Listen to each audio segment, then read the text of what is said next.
Hi, everyone. This is Elaine Brewster with Aspects of Energy. And we are just so delighted to have a storyteller today. You know that my book came out a week ago and it has done very, very well. It made bestseller in 4 categories and it's off to a rousing start. So, that's wonderful. Um, when I used to think of a storyteller, I thought of someone telling children bedtime stories to get them drowsy enough that they would stay asleep. And that isn't what storytelling is. That's part of what it is. But there's a whole storytelling network, a storytelling guild all across America and all around the world. Storytellers happen to be among the most literate of any segment of society. And they are not only literate and thoughtful, but they read about and deal with a lot of different cultures and a lot of subcultures within our culture. And so they are very understanding. They really are able to share our humanity and our experiences. So today we have one of those amazing national storytellers that we've known for a long time. In fact, we did a couple of gigs together. So Angela remembers my husband, and that's fun to know that I've got a picture of Scott and Angela together. Angela lives in California. She is a national storyteller and has been on the board. And recently she's been working with children to teach them how to interview their grandfriends. And so she's going to talk to us about interviewing and listening today. So I'm going to hand it to you, Angela. Good morning. Good morning. It's great to see you today, Elaine. It was lovely to hear from you earlier this week. I remember us being in Boulder, Nevada, for an outdoor festival. It was really fun. I took so many photos that weekend, and I have a lot of pictures. So, as Elaine was saying, I was a teaching artist at 2 different schools, one in Pasadena called the Walden School, and then the other one is Children's Community School in Van Nuys. And both of these schools were independent and progressive with a capital P. And they both had a day every year known as Grandfriends Day. And they used Grandfriends because some children's grandparents didn't live close enough to come over for the Wednesday morning before Thanksgiving break. Or sometimes at Walden, we had the Grandfriends Day the morning before going on spring break. This was generally because that's often when grandfriends were visiting. So the grandfriends were anybody who was 18 or over who was also in the children's life. So it could be an uncle or a friend of their parents, or their babysitter could come. So this was so that every child would have an adult as a visitor. And in my early years at Walden, um, it was a day really when the grandfriends were there. There would be a concert for the visitors, and then the visitors would move to the classrooms. And the time in the classroom was basically the children giving a tour to their visiting relatives and telling them all about their time at their school. And after seeing this for a year or two, I thought, the elders are in the building. And this would be a good time to ask them to share with us stories from when they were in school. So, for example, there was one year there was a child who took their grandparent over to an aquarium where the class was a 1-2 class where they had saved all their dead pencils. So these were pencils that had been sharpened down to about this big, and they were all standing in what used to be gravel of an aquarium. And most of these pencils, when they teach writing to children, generally the pencils that they give them are quite short to begin with. Yeah. So after you've sharpened them a bit, and children do love sharpeners, electric and otherwise, those pencils would get quite small. And somewhere along the line, they must have, at some invitation, they started saving. So so with that in mind, the next year when that day was approaching, I asked the teachers if I could start a little project where I would tell the children some stories where the elders in the stories, in the folk tales, had the answer for the problem or the challenge in the folk tale. And then I also started to work with them to develop and design questions so that when the grandfriends were there, they could ask questions of their grandfriends.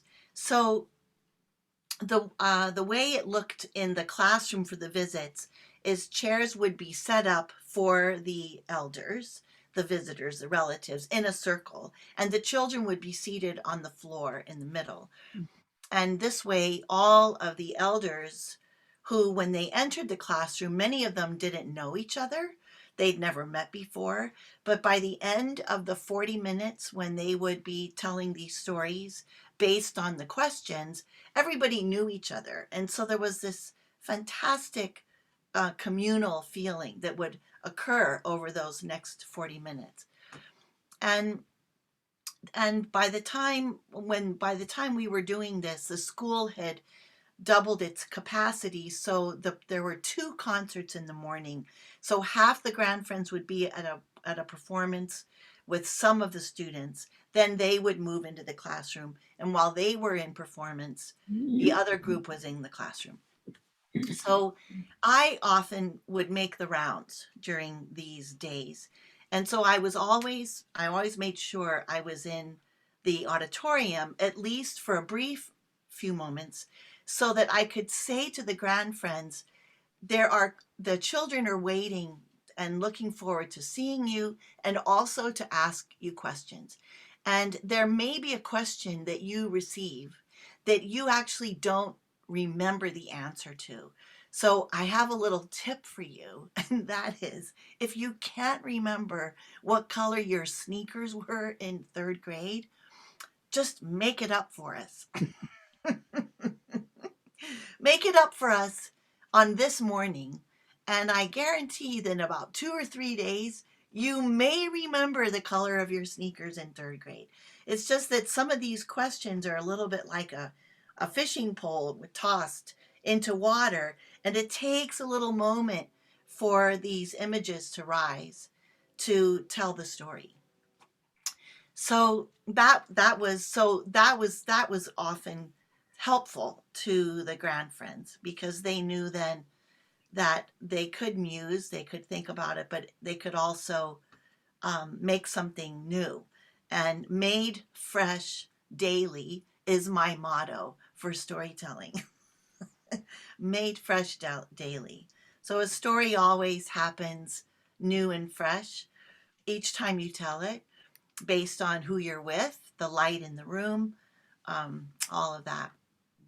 So, so the way we went about preparing the children for developing the questions was that to design a question that could not be answered with a yes or a no. So, for example, they started to use at the top of a question, tell me about your classroom in third grade. Mm. Um, that way, it wasn't what did your classroom look like in third grade? That's not a bad question. But tell me about that phrase would invite this sort of like open place where the relatives could tell their stories. And different classrooms, based on the ages of the children, they designed various ways to offer the question. So the older children would have a Jeopardy board, and they would have put categories up on the board. They would have taped the category, so it might be adventure or history or war or peace, school, fun, sports, games, things like that. And then the grandfriend would choose the category, and there would be questions underneath and a value of points. And in other classrooms, the children designed the questions. We printed them on a piece of paper. We added the child's name to each question, and then a basket would be passed around to the relatives, and they would draw a question. So the grandparent of a particular child may not get that child's question. So I wanted to share some of the questions, an example of some of the questions that the kids developed. And what I'm using for my reference is there was a book published a number of years ago that was called the Storytelling Classroom, the Storytelling Class Applications Across the Curriculum. I'll type that in the chat. And a friend and I wrote a chapter for Grandfriends Day. It was grades 1 and 2. Let me just pull up this page. There it is, page 69. And we printed some of the questions in here. So I thought I could read some of them. Let's see here. It looks here. Okay. So,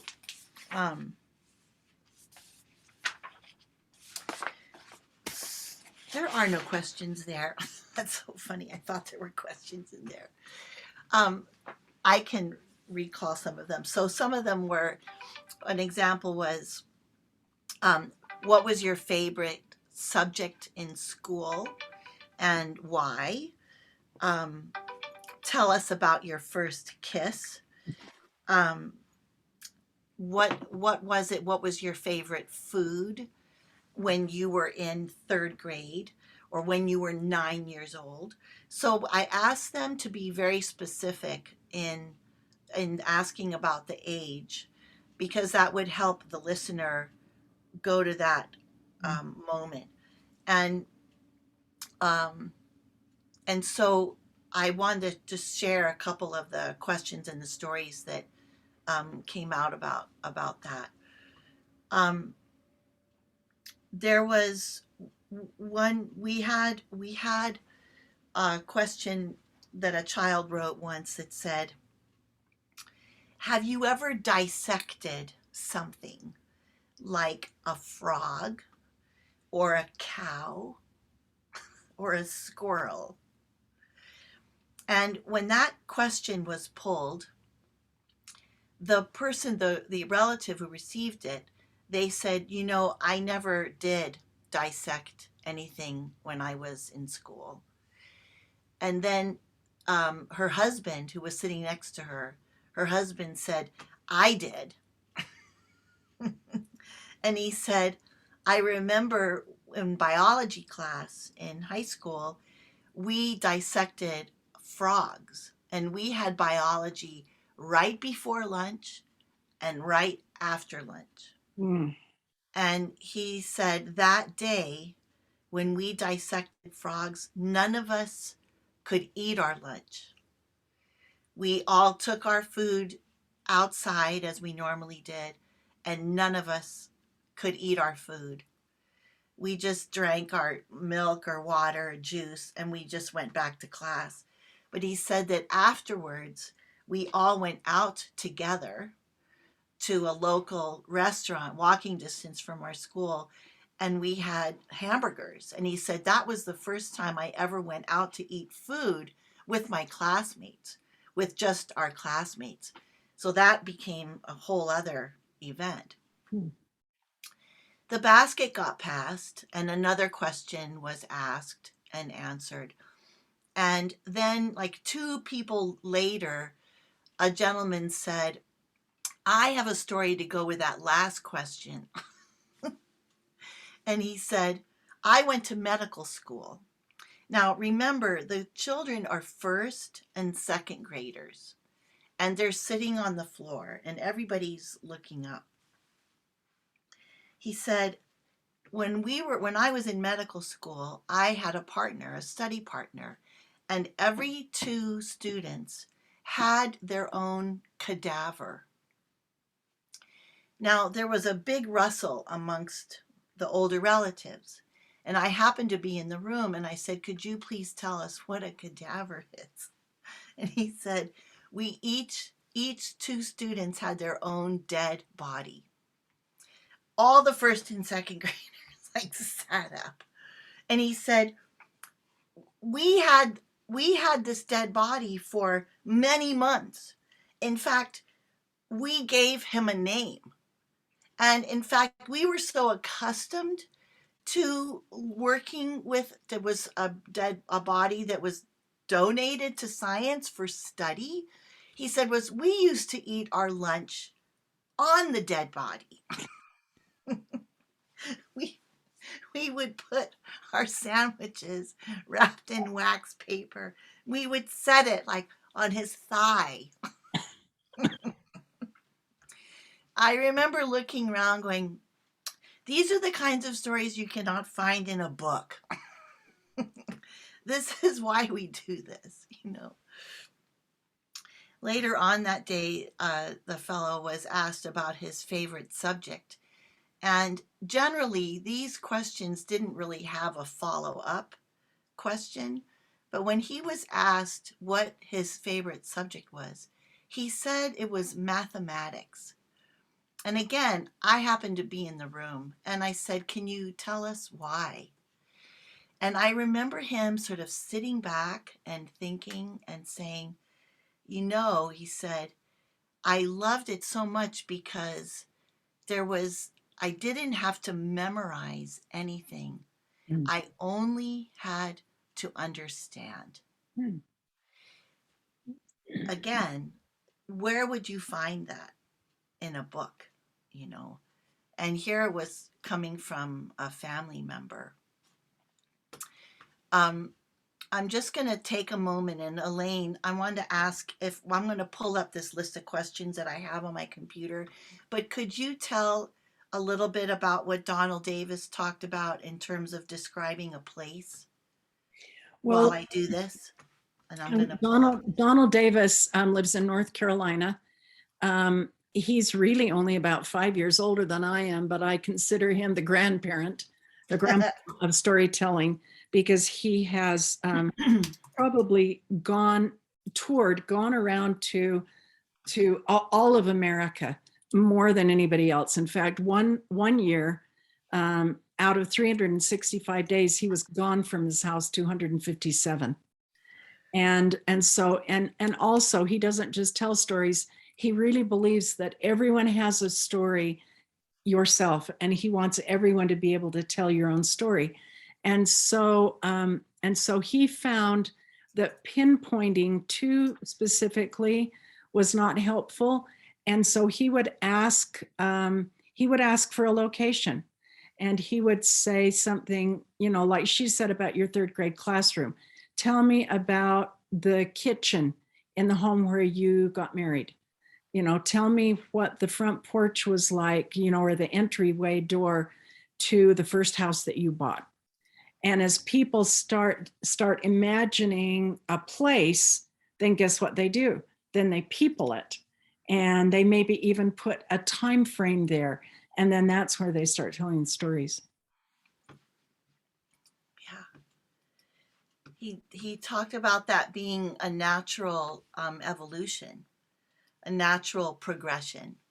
That when we start to describe a room, a place, then the people enter. And then what happened, who they are, and what happened in the room naturally follows. I have found that to be true. Really true. It works. So here's some of this group of some questions that we developed. My computer is being very slow. Maybe it's already open.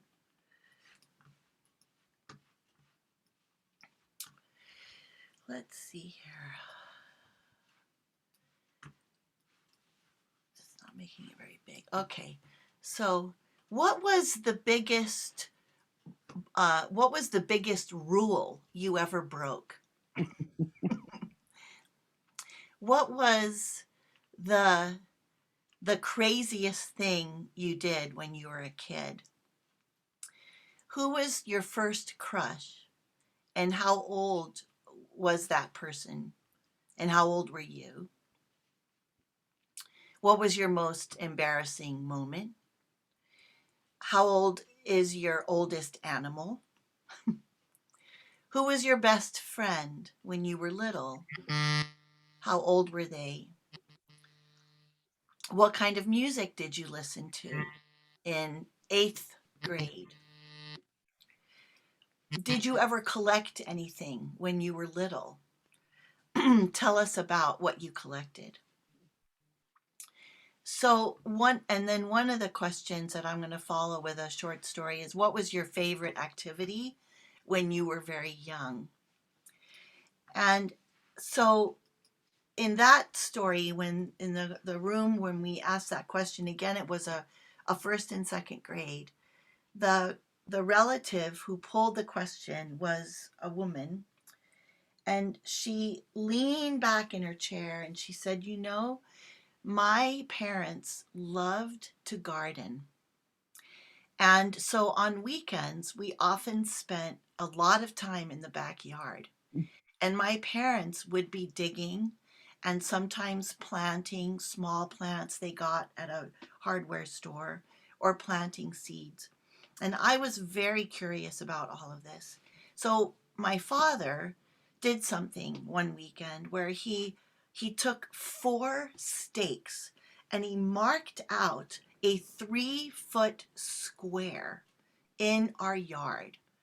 He put the stakes in and he put a rope around the stakes and he said, "This is your garden.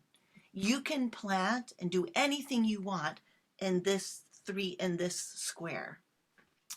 So she said, "I loved planting things, and then I would dig them up after several days and just move them across the square and replant them and water them and dig a deeper hole or see how the roots were growing." She said, "I loved that time." And again, I happened to be in the room. I don't know how many times follow-up questions were asked when I wasn't there, but I happened to be there. And I said, and I'd never asked anyone a question like this before. And I said, "By the way, what is or was your work?" And she leaned back and she looked up, and then she just got this surprise on her face, and she said, "I'm a landscape architect." "I'm a landscape architect." And then she laughed and she said, and the only difference between then and now is my plants live longer."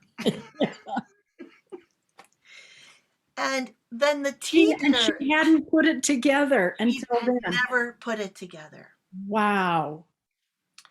And the teacher got up and she walked to her desk and came back and handed me a 12-month calendar that this woman had just brought to her as a gift.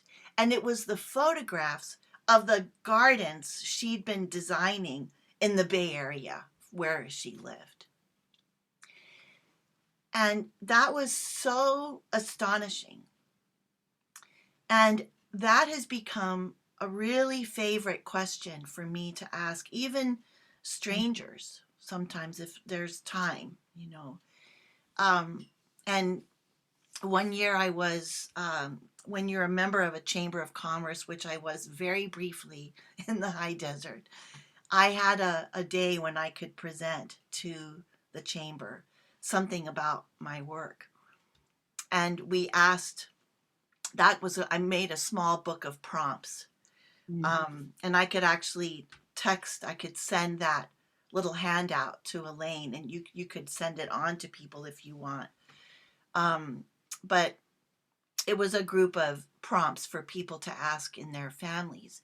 And so I put that question in, and as it happened, about it was like 2 days later, I happened to be at the Toyota dealership, and I saw the fellow that I had bought my car from a couple years earlier, and my car was having the oil changed, and he saw me and he said, "That was so great at the chamber." He said, I haven't done the homework yet." And I said, "Well, do you want to do it now?" And he said, "Okay." And I said, "Listen, what did you love to do when you were young, when you could choose? What was your favorite activity?" And he was thinking about it for a minute, and he said, he said, "My brother had a really big truck. It was a Tonka truck.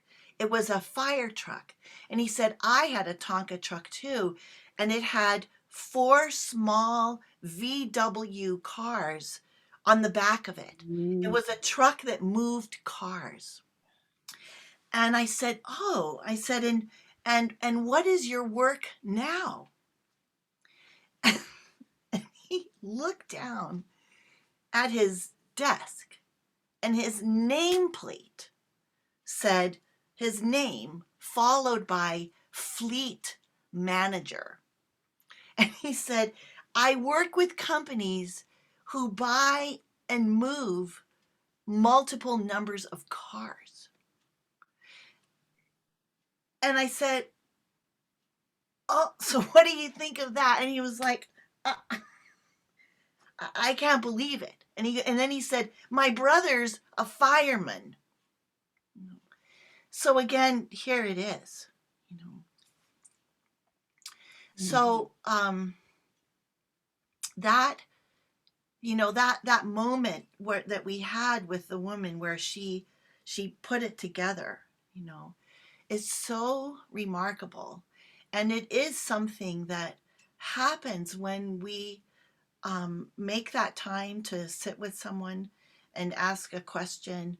And I always would tell the children, I said, "You don't want to be in a hurry when you ask these questions." And if you're sitting at a dining table, make sure the television's off. Like in those days, it was just make sure the TV's off. We didn't have to deal with devices yet. Yeah. So I said, and when you ask the question, like, "Tell me about your sneakers, what color they were in, third grade," they may look at you and say, "What?" I said, "This is because they've never heard that question before." So you'll have a chance to say it again. And also, I would encourage the children, they might say, "My favorite song right now is this. And what is your favorite song?" Or "What was your favorite song when you were in third grade?" So that the child is sharing something about themselves and then asking, for a connection. Um, and the and then just lastly, again, to remind the grandfriends that they could make it up. And as to sneakers, I remember my own PF Flyers. I don't know if you remember those shoes, but they were they were thinner soled than Converse, and they were sort of this lime green. Um, so that the other one was having a child show their handwriting that sitting together with their grandparent, they would show their handwriting, and then they would ask the grandparent, will you show me your handwriting?" So that was another piece that was really sweet. um, and sometimes they would have time to write or draw pictures together, around that. So I think we're in our time. So That's lovely. Those are really wonderful and interesting ideas. And, we all have family and friends that we talk to, and some of us have businesses with people that we want to talk to also. And this has given me a lot of ideas, like starting with ask questions that are not yes and no. That's too easy. And that doesn't delve, that doesn't get anything. Yeah. And to and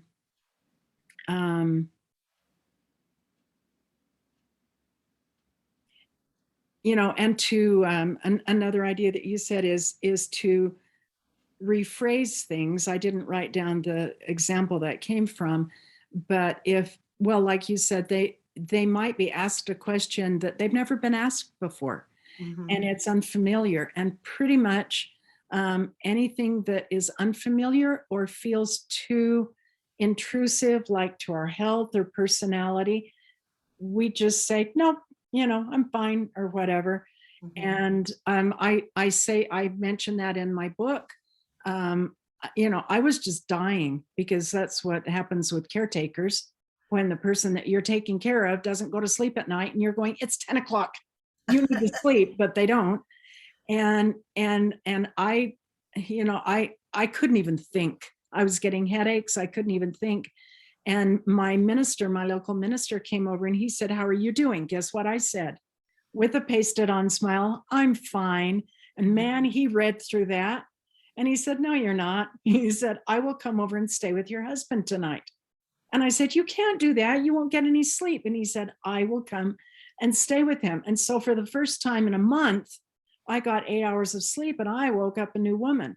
But sometimes we have to be persistent, because the first response is, put it away, I'm fine. Yeah. And so sometimes we do have to rephrase things. And then I love the idea of don't be in a hurry, because some things are more sensitive than others. But I forget this. I forget how personal that people may feel. I'm a singer, and as singers, and maybe a storyteller, you feel the same way, Angela. As singers, we have to kind of divest ourselves of me and just do what the composer and the lyricist want. And so in that divesting yourself, getting rid of yourself so that you can do this other thing, when you're really singing in a recital or something like that, you feel like, if someone is knowledgeable out there, you may as well be naked, because they can see in the way you're standing, in the sound you're making. They can see a whole lot about your personality and your personal state and where you are. And so I'm used to that. I'm used to kind of more transparency and full disclosure. And I forget that there's a lot of people out there that are not used to that. And sometimes I'll say things and they'll go, oh, like, why would you even say that out loud? And I'm going, because it's truth, but so along with not hurrying is also sensing maybe where the other person is. And then, as you said, to give them attention, keep the TV off. You are really hitting on something there. It's also cultural. One year I did an event with Antonio Sacre at an elementary school where we had done some preparation for doing an evening around this. And the culture was primarily Latino, the children and their relatives. And they were not comfortable.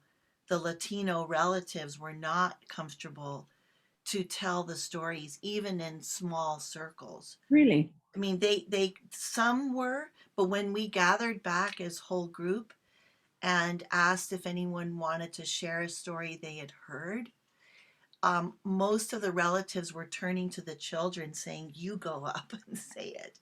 They were not comfortable to stand up in front of everyone, See, that's and say interesting. I that. mean, you look at the new movie Encanto, and you get the feeling that the Latinos are just right out there, that they would feel more comfortable than the people I live around. That's interesting. And the alongside that, when we designed the evening, we made sure that after they had been in small circles to tell, this was connected with having a feast, having food together. We had the food after they'd been in small circles telling, because that woke up so many stories.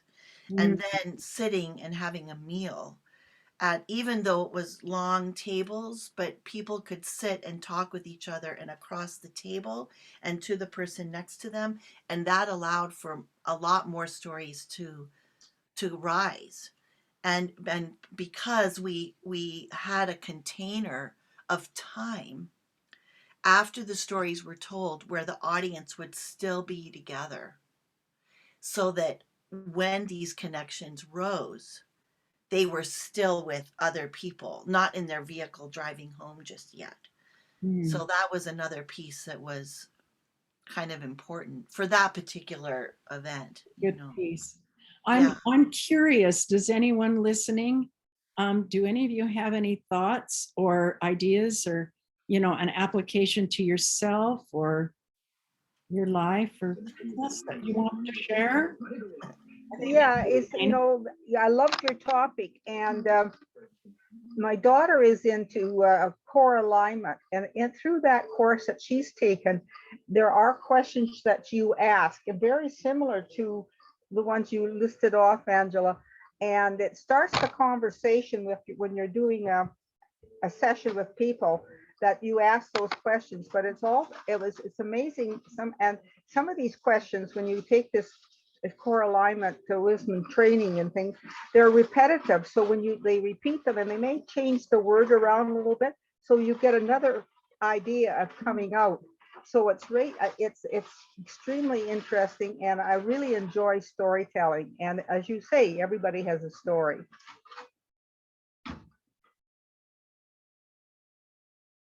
Do you want to finish it off, Angela? Any other thoughts? Well, I'll say that one of the things too that comes of value when we are telling, when we are asked a question and we respond, is that we will frequently revisit something, see something, hear ourselves say something we didn't even know we knew.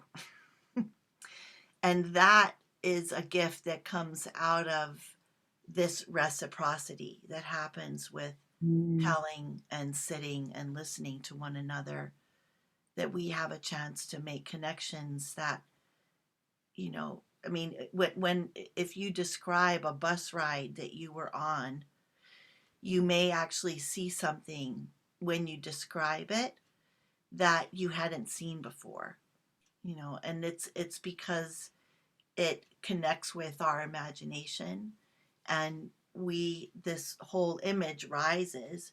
And as Donald Davis used to say, um, probably still says it, he says, when I'm telling stories, all I'm doing is telling what I see.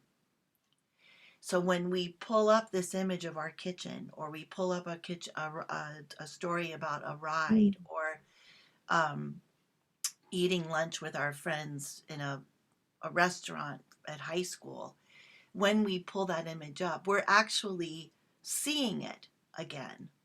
And if we, as in terms of our what we're actually doing in that moment when we're with others, is to tell them what we see, then it really in some way unfurls. So we thank have a you. chance. And, and maybe when we're talking to other people about sensitive things, um, maybe if we do like what I was doing with my singing students yesterday, is these are all young people and they're new at this. One gal, this is just her third lesson.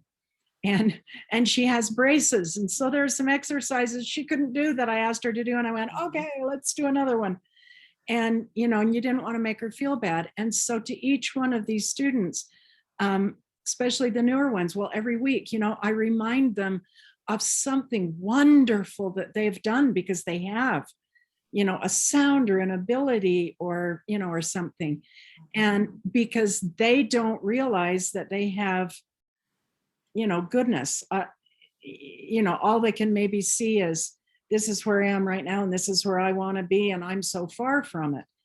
And so maybe if we tell other people that goodness that we see in them, or the beauty that we see in them, or something that we've learned from them, then maybe they feel a little closer to us and feel like they can share some things with us It's nice. that will help them. Okay. Well, thank you Okay. all. You just got our little brains working. And thank you so much, Angela. And thank you, everyone. Let's go be storytellers. And as we do, let's find people that we can smile at, and that will raise our energy and raise theirs. And that's what we want. Well, have a rest of a great day. I'm going to go see Fiddler on the Roof tonight. Whoa, enjoy. All right. See you later. Thank you, everyone. Nice to see you.